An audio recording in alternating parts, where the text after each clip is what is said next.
exploring around the outside of the mysterious giant peach that had appeared in his garden, James discovered a hole in one side, which turned out to be a tunnel leading to the center peach pit.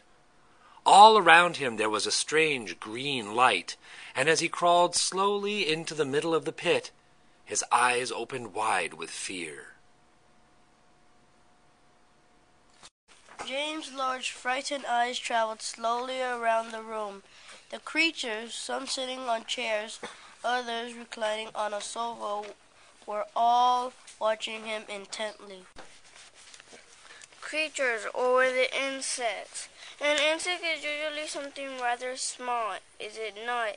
A grasshopper, for example, is an insect. So what would you call a grasshopper that was large as a dog, as large as a large dog? You could hardly call that an insect, could you? Every one of those creatures was at least as big as James himself in the big green light that shone down from somewhere in the city. They were absolutely terrifying to behold. I'm hungry. I'm famished. So am I. Everyone's famished. We need food. 4 pairs of round black glassy eyes were all fixed up upon James. The centipede made a wriggling movement with his body as though he were about to glide off the sofa, but he didn't. There was a long pause and a long silence. The spider opened her mouth and ran a long black tongue delicately over her lips. Aren't you hungry? Poor James was backed up against the far wall, shivering with fright, and much too terrified to answer. What's the matter with you? You look positively ill. He looks like he's going to faint any second.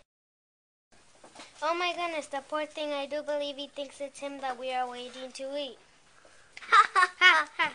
Oh dear, what an awful thought. You mustn't be frightened. We wouldn't dream of hurting you. You're one of us now. Didn't you know that? You're one of the crew. We're all on the same boat. We've been waiting for you all day long. We thought you would never turn up. I'm glad you made it.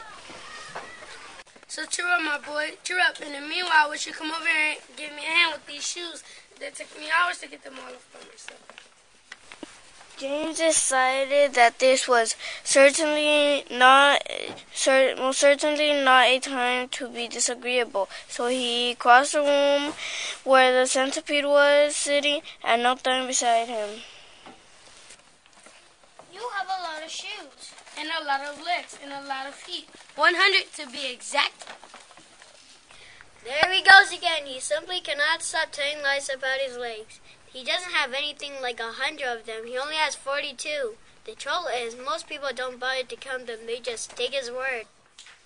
He's blind. He can't see how splendid I look. In my opinion, the really marvelous thing is to have no legs at all and to walk just the same. You call that walking? You are a slither. You just slither along. I glide. You are a slimy beast. I am not a slimy beast. I am a most useful loved creature. Ask any gardener you like. And as for you, I am a pest. He's so proud of that. I am the only pest in this room, unless you count that old green grasshopper over there. He's long gone past now. He's over it. Young fellow, I have never been a pest in my life. I'm a musician. That's right. Well, James, have you ever saw such a awesome centipede as me? I certainly haven't. How on earth did you get to be like that? Very peculiar. Very, very peculiar indeed. Let me tell you what had happened. I was messing around under the old green peach tree, and suddenly a little green thing was wiggling past my nose. It looked like some kind of tiny crystal. Oh, but I know what that was. It happened to me too. I actually swallowed one. So did I. I swallowed 3. But who's telling the story now? Don't interrupt. It's too late to tell stories now. It's time to get some sleep. I refuse to sleep in my shoes. How many are there to come off, James?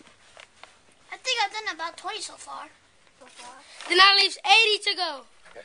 22, not 80. He's lying again. Stop pulling the earthworm's leg. Pulling his legs? What leg am I pulling? You tell me that. James decided he rather liked the centipede. He was obviously a rascal, but what a change it was to hear someone laughing once in a while. He had never heard Aunt Sponge or Aunt Spiker laughing in all the time he had been with them. We should really get some sleep. We have a tough day ahead of us. So would you be kind enough, Miss Spider, to make the beds? Certainly.